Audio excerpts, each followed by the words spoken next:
গত পরশুদিন থেকে একটা কাজ করতেছি যে আলেমদের মধ্যে যদি কোনো ত্রুটি হয় আমরা এটা গোল টেবিলে বসে সমাধান করব। কেন এটা আমি সিদ্ধান্ত নিয়েছি, কারণ আমরা আলেম একজন আরেকজনকে বল ধরি, তখন ফেসবুকের ভিতরে আমার পক্ষে একদল বাইরো, ওনার পক্ষে আরেক দল বাইরো, বাইরে শেষ পর্যন্ত এমন একটা ফেসবুকে কাদা চোরাচুরি হয়, শেষ পর্যন্ত আমার কেল্লা নিয়ে নায়কের মাথাত লাগাই দেয়, আরেকজন নিয়ে আরেকজনের কেল্লা নিয়ে আরেকজনে লাগাই দেয় যে একটা নাচানাচি ঠেলাঠেলি ইউটিউবাররা ইনকামের দান্দা করে, লাস্টে আমরা বান্দা ফুরি, দিন শেষে ইসলামের ক্ষতি হয়। কথা কোন ঠিক না বেটি? এই জন্য আমি সব গণনার আলেমদেরকে বলবো, যদি আপনাদের মধ্যে কোনো সমস্যা থাকে আপনারা একটা কাজ করবেন, ব্যক্তিগতভাবে ফোন দিবেন, ফোন দিয়ে এক জায়গায় বসবেন, বৈশা সমাধান করবেন। কিন্তু ওই যে অনলাইনে ফেসবুকে ওই ওই কোনো ধান্দাবাজকে সুযোগ দেওয়া যাবে না। এমনি তো অনেক শত্রু আছে কি না বলেন? এরপরে তাদেরকে সুযোগ দেওয়া যাবে না, ফেসবুকের কাদা ছোড়াছুরি করা যাবে না, এবং কমেন্টস বক্সে কোনো গালাগালি করা যাবে না। যদি কোনো সমস্যা হয় এটা বাংলাদেশ যে কোনো জায়গায় যাওয়া যায়, কথা করে একটা ফোন দিবেন, ভাই আপনার বক্তব্য আমার কাছে সমন হয়েছে, তো ভাই কিভাবে এটা সমাধান করব? ফেসবুকে আর না, ঠিক আছে আপনি আসেন, আইসা এক জায়গায় বসবেন, বৈশা এটা সমাধান করবেন, এরপরে সমাধানটা ফেসবুকে দিবেন, জাতি জনগণ দেশ একটা ভালো মেসেজ পাবে। কথা কোন ঠিক না বেঠিক? তৃতীয় পক্ষ আর সুযোগ নিতে পারবে না। কথা কোন ঠিক কিনা? কিছু কিছু লোক আছে মজা মারে, এই জন্য এই সুযোগ দেওয়া যাবে না। ওই দান্দাবাজদের ধান্দাকে বন্ধ করে দিতে হবে। কথা কোন ঠিক না ঠিক? আল্লাহ পাক আমাদের সকলকে বোঝার তৌফিক দান করুক, আমিন।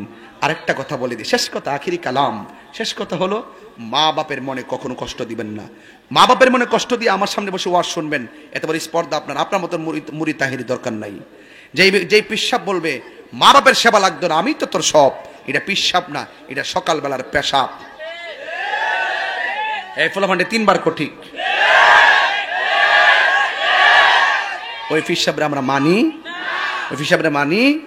একটা হইল মাছ যদি আয়া আমরা দেশে কিছু মুরিদ আছে না, একটা হইল মাছ গাথার থেকে পাইছে, বৈশালে গাথার থেকে পাওয়ার পরে আরে একবার বৈশাল কথা মনে হয়েছো, একবার আরে যাকে ফরক মনে বৈশালে মনে করেন একটা গাতার মধ্যে একটা হইল মাছ পাইছে, পাইয়া ইডারে নাহে দিয়া ওই যে এটা দিয়ে একটা সুতা ডুহাইয়া হাতের মধ্যে লয়ে গেছে পিসাবের বাড়িতে, যাই করতেছে বাজান একটা গাতার মধ্যে 1 বছর পরে হিঁচছিলাম, একটা হইল মাছ পাইছি।